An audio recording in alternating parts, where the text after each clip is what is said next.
আসলে আন্দোলন ছাড়া যে কোনো কিছু অর্জন করা যায় না, সেটির আজকে বাস্তব রূপ দেখেছি।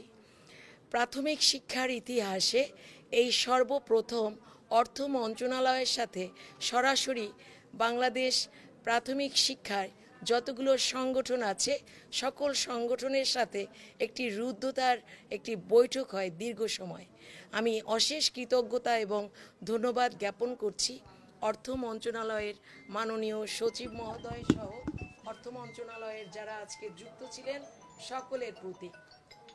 অশেষ কৃতজ্ঞতা জ্ঞাপন করছি প্রাথমিক ও গণশিক্ষা মন্ত্রণালয়ের মাননীয় সচিব মহোদয়, প্রাথমিক শিক্ষা অধিদপ্তরের মাননীয় মহাপরিচালক মহোদয় সহ যারা মন্ত্রণালয় এবং অধিদপ্তরের সম্মানিত স্যারগণ উপস্থিত ছিলেন সকলের প্রতি।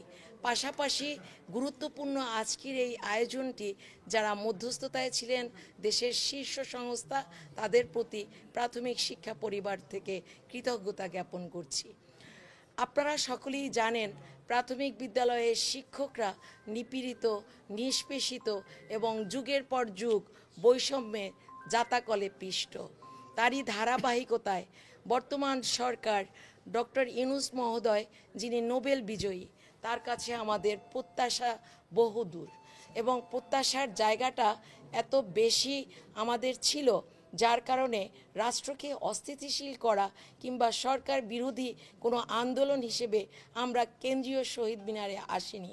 আমরা মূলত কেন্দ্রীয় শহীদ মিনারে আমরা প্রাথমিক বিদ্যালয়ের শিক্ষকরা নিজেদের অধিকার আদায়ের লড়াইয়ের জন্য নিজেদের অভিব্যক্তিগুলো সমস্বরে উচ্চারণ করবার দৃপ্ততায় আমরা দাঁড়িয়েছিলাম।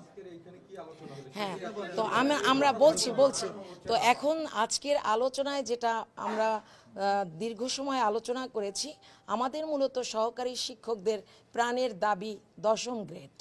10ম গ্রেডের চাওয়াটা আমাদের, যেহেতু এটি প্রাণের দাবি, এই দাবিটা আমাদের চলমান থাকবে। এই 10ম গ্রেডের চাওয়া থেকে আমরা সরব না।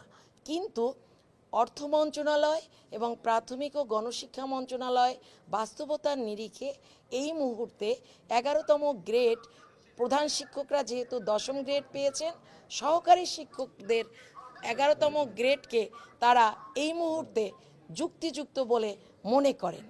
এই মুহূর্তে আমরা মনে করি প্রাথমিক বিদ্যালয়ের শিক্ষকদের এটিও একটি যুগান্তকারী ফসল। কারণ আমরা 12তম গ্রেড নিয়ে উৎকণ্ঠায় ছিলাম, কিন্তু সেখানে প্রাথমিক ও গণশিক্ষা মন্ত্রণালয় এবং অর্থ মন্ত্রণালয় যেহেতু সরাসরি একটি লিখিত বক্তব্যের মাধ্যমে তারা আমাদেরকে সুনিশ্চয়ন করেছেন যে 11তম গ্রেড দ্রুত সময়ের মধ্যে তারা পে কমিশনে দিয়েছেন এবং পে কমিশন থেকে দ্রুত সময়ে প্রেরণ করবে অর্থ মন্ত্রণালয় এবং যতদূর সম্ভব দ্রুত সময়ের মধ্যে সহকারী শিক্ষকদেরকে 11তম গ্রেডে উন্নীত করবেন বলে আমাদেরকে প্রেস বিজ্ঞপ্তি দিয়েছেন। এটাই আমি মনে করি এই মুহূর্তে প্রাথমিক বিদ্যালয়ের সহকারী শিক্ষকদের অনেক বড় বিজয় এবং এই মুহূর্তে আন্দোলনের অনেক বড় ফসল। আর আন্দোলন থেকে আমরা সরে যাব কিনা, অবশ্যই আজকে যদি 11তম গ্রেডের নিশ্চয়ন না হতো, আমরা কোনো ক্রমেই আমরা এই কেন্দ্রীয় শহীদ মিনার থেকে সরে যেতাম না। সকলের উপস্থিতিতে এবং সকলের মতামতের ভিত্তিতে, যেহেতু অর্থ মন্ত্রণালয় আমাদেরকে প্রেস বিজ্ঞপ্তি মানেই আমাদের কাছে প্রজ্ঞাপন, এবং সেই জিনিসটি যেহেতু আমরা হাতে পেয়েছি, তাই আমরা নিরাপদে অবশ্যই আগামীকালকের যে চলমান যে আন্দোলন সেটি আমরা প্রত্যাহার করব বলে সিদ্ধান্ত গ্রহণ করেছি। এবং আগামীকালকে আমরা 11তম গ্রেড স্কুল পর 11তম গ্রেডের যে এটা চূড়ান্ত হয়েছে এটাও লিখতে হবে। হ্যাঁ, আমি মনে করি বর্তমান যে সময় এবং প্রেক্ষাপট, আমি 11তম গ্রেড যেহেতু আমাদেরকে প্রেস বিজ্ঞপ্তি দিয়েছে, অর্থ মন্ত্রণালয় তো কখনো কাউকে এরকম বিজ্ঞপ্তি দেয়নি, তো দিয়েছে দেয়নি, যেহেতু আমাদেরকেই সর্বপ্রথম দিয়েছে। আমি অর্থ মন্ত্রণালয়ে আমি এবং আমাদের সকল নেতৃবৃন্দ আমরা অর্থ মন্ত্রণালয়ের প্রতি আশ্বস্ত এবং আস্থা রাখতে পারি। এবং আগামীকাল থেকে আমরা এখন কেন্দ্রীয় শহীদ মিনারে যাব, আপনাদের পুরো টিম কেন্দ্রীয় শহীদ মিনারে যাবেন। আনুষ্ঠানিকভাবে আমরা এটি আগামীকালকে থেকে আমাদের সকল কর্মসূচি প্রত্যাহার করব।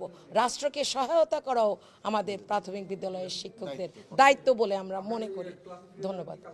না, কালকে তো আমরা যাব। হ্যাঁ, আমরা আগামীকালকে থেকে ক্লাসে ফিরে যাব। দিয়েছে, 11তম গ্রেড দিচ্ছে। ধন্যবাদ।